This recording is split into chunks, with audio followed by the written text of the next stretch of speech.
If you're grinding your teeth, what happens? Some patients, because of grinding their teeth and creating force on their facial muscles, they usually have tension, headache, neck pain, or sometimes they feel like something is squeezing their eyes.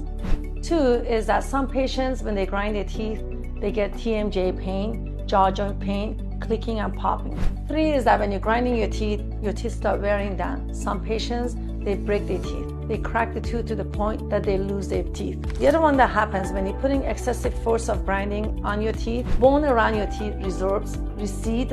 As a result, your soft tissue follows it and you end up with gum recession. For more information, please do not forget to subscribe to our YouTube channel.